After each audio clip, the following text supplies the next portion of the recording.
Alright, so self-defense is pretty important, not only if you're a woman, if you're older, uh, if you're a hobbit. Self-defense is pretty important. That doesn't mean, pull out a knife, what you doing? No.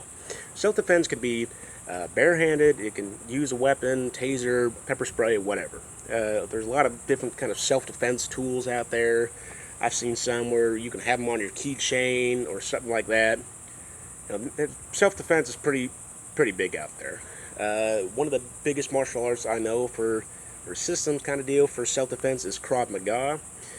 Uh, that's where they kind of actually do self-defense for like street kind of stuff, where you're not in a gym or something like that. You're actually somebody's coming at you with a knife or something like that. They show you kind of different ways to defend yourself. I've never done it personally, but I have a member in the family who knows a guy who's actually apparently a pretty big badass with it. And self-defense can be tricky depending on where you're at.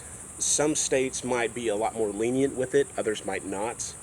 I believe Texas's law for self-defense was, obviously overkill's not not good.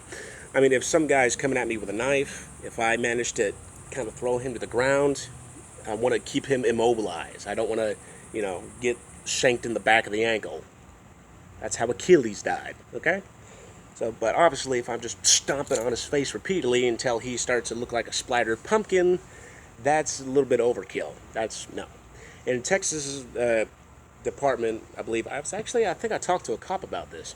Uh, you want to pretty much give just a smidgen more than what they're giving you, because if you give overkill, that's going to be too much. Some guys just attacking me, and I take out a minigun and just go. Yeah, it's a little bit too much. That's not gonna.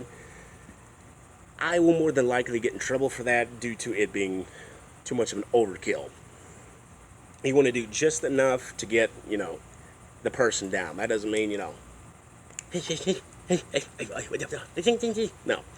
You want to. I mean, you can use weapons. Like I said, they got pepper spray and all that kind of stuff. But a lot of times, the best self-defense is actually keeping an eye out open. Uh, Keeping a pretty good view of your surroundings, understanding where you're at, where you might go, and just kind of the general, I guess, knowledge of the area, like safer than others or not, or no. So a lot of a lot of self-defense people will say, uh, if you're being attacked, you want to know how many attackers there are.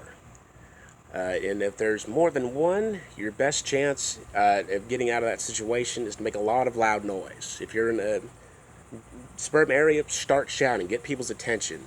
And the same goes for kidnapping too. You want to make a lot of noise to get people's attention. That way, if anybody hears, they can call the cops, they can come out and help. But if you're in a, just say you don't have that opportunity right now. If you have more than one attacker, you want to make sure that you have all of them directly where you can see them. If I got two guys here and I got one behind me, I can't just keep looking around and doing all that kind of stuff, because if I do this, one of them could quickly jump me. So what you want to do is try to keep yourself to the back of a wall. If you get yourself near a wall, well, unless they know how to face through the wall, they're not going to be able to get you in a rear choke or anything like that to keep you stationed or in a position to where the other guys can really come and get you. You want to try to circle around them, try to get yourself in a way to where you can see all three of them. I'm saying three, just simple numbers. So that way, you see all of them, because this ain't the movies. You can't have 20 dudes circling around you and you just kind of doing this. You're like, oh, oh, no. Because once one guy gets you, the other ones are going to jump you. That tends to how that happens. You'll have one guy distract you. You'll have the other ones come after you. So, martial arts, when it comes to self-defense, can be useful, but it also can be a lot more worrisome than using a weapon. A lot of cops will tell you more than likely that if you are a trained boxer or kickboxer, jiu-jitsu, whatever, you are your hands, your body is kind of like a weapon. Because if I'm a trained boxer, I go out and I go go to the bar and I have a few too many drinks and one guy says something and I just, I'd start pounding his head in, my hands are weapons because I'm trained to use them if I'm a boxer. Now, sometimes you might be able to get away with that, but it's always kind of I'd say best to understand what kind of position you're in, because it's always best to know what you can use and what you can't use. Because obviously, if you just got yourself saved from a attacker, you don't want to end up being sent to jail because you used something that you weren't supposed to. Like, my thing is knives. So, I'm a decent sized guy. I'm 6'2", and close to 200 pounds, but if there's more than one guy, I would like to have a little bit of insurance. So I usually always carry a knife on me. Texas first had a law to where you could not have a knife blade longer than your palm. I think it was that way. I don't think it was that way. I'm pretty sure it was that way. But now they have it to where you can pretty much carry any size kind of knife. It didn't really matter. Certain establishments might not allow you to have them or ask you to take them off if people are uncomfortable. Bunch of snowflakes. But it really depends. They also have, brass knuckles are actually illegal in a lot of states just due to the damage they can cause. But they do have tasers, pepper spray. They have some items where it kind of is like brass knuckles, but it's plastic or it's pointy. They have so many different kinds of self-defense stuff. They even have some where it's a monkey fist, a little ball at the end of a rope, and you can kind of swing it around. But self-defense is always something you want to be focused on. Nowadays, it's pretty much just about guns. If you got a gun, you carry a gun, that's pretty much your self-defense. But for those who don't carry them, don't believe in them, if you want to have a self-defense, you want to keep your eyes open. Take note of everything. Generally, when I'm out and about, I usually have headphones in, so I don't hear anything. So if I'm going to be having to pay attention, I have to keep my eyes open. Can't tell you how many times I've damn near been ran over by some jackass who decided to not stop at the stop sign, or who saw me but decided he wanted to speed right through anyways. Thankfully, I pay attention, and I actually have pretty decent peripheral vision that I can usually see if somebody's coming. But you want to be able to keep an eye out for all that stuff, because a lot of times they might come out of nowhere. You might have some guy just standing at the side of the building, kind of looking around, because they've gotten a lot better. Some of them have gotten a lot better at hiding their intentions. As scams progress, so have other deals. They've become a lot like, maybe if I don't wear a black hoodie and just kind of stand here like this at the side of the building and just kind of look around, all shifty like. Alright, no. A lot of times it's not going to be like that anymore. A lot of times it'll look like some normal person. Just like if you go to a bar, you might have a nice looking guy come up to you and spike your drink. You never know. It's not always going to be some ugly dude or something like that. Or it might be a good looking girl that spikes your drink. Who knows? I'm up for equality. But the first step is always to keep your eyes open. If you can see danger ahead, or if you see something that doesn't look right, it's always best to avoid that. If you see maybe people acting fishy, people coming down the street a little bit too quickly, something like that, it's best to move out the way. It's best to kind of keep an eye on them. I've actually had a few times where I was walking back home and I felt like somebody was just following me a little bit too much, so I kept my eye on them. I even went down a different street, and once I got home, I looked down to see if he was still following me, and he wasn't. If you manage to be able to kind of keep an eye out, that will usually save your butt better than anything else. If it comes to the attacker itself, you want to make a lot of noise. If you're in a residential area, that's probably the best case scenario. And this kind of goes the same for kidnapping. You want to get a lot of people's attention on what's happening, so they can call the cops and they can come out and help. If they're nice. If they're not, you're on your own.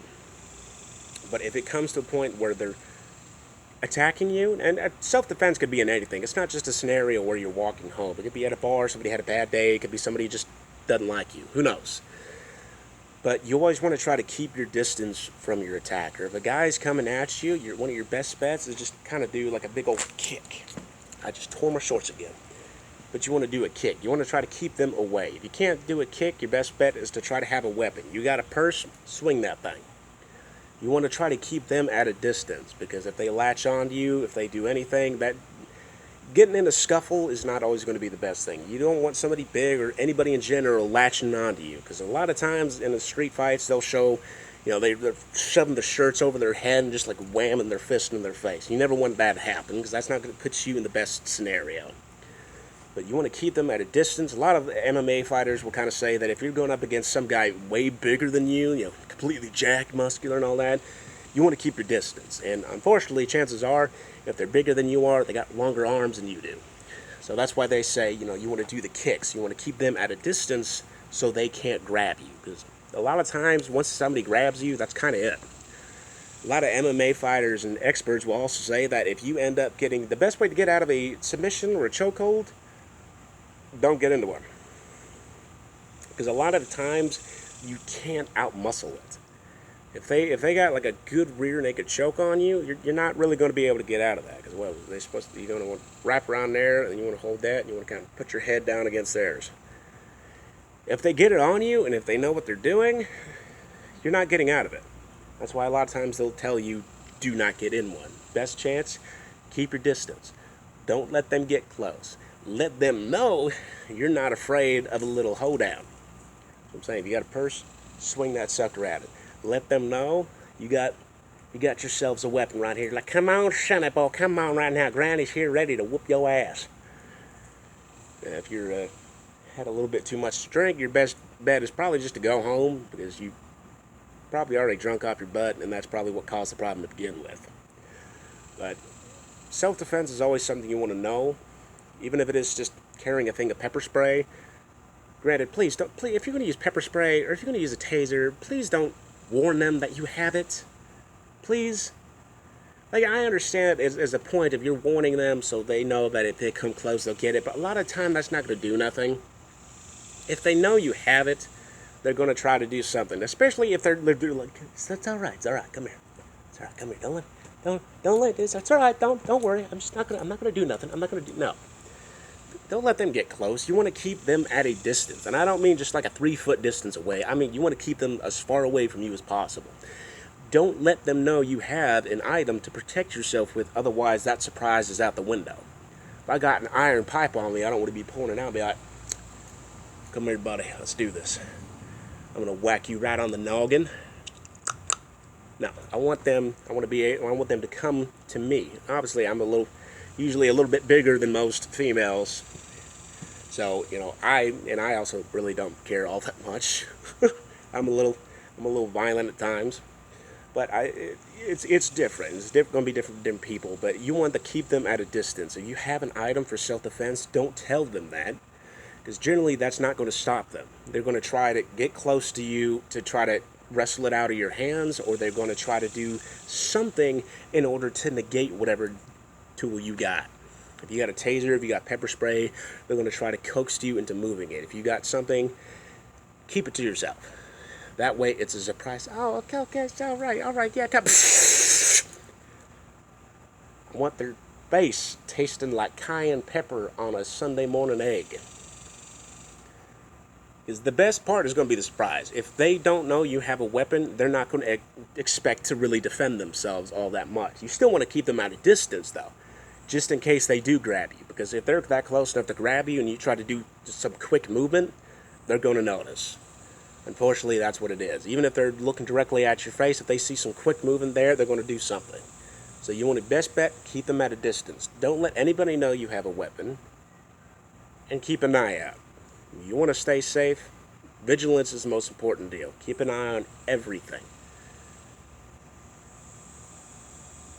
Or just buy a suit of like knight armor and get yourself like a big old battle axe. Ain't nobody going to mess nobody with a battle axe. Because, it reminds me too much of the Executioner. Alright, anyways, I'll see y'all next time. Bye-bye.